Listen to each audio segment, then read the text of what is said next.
National Weather Service in St. Louis has issued a severe thunderstorm warning for central St. Charles County, northeastern St. Louis County, St. Louis City, and east central Missouri until 8:30 p.m.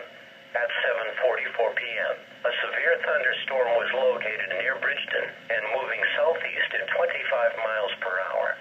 Expected hazards include 60 miles per hour wind gusts and penny-size hail.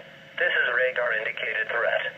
The following impacts are expected. Expect damage to roofs, siding and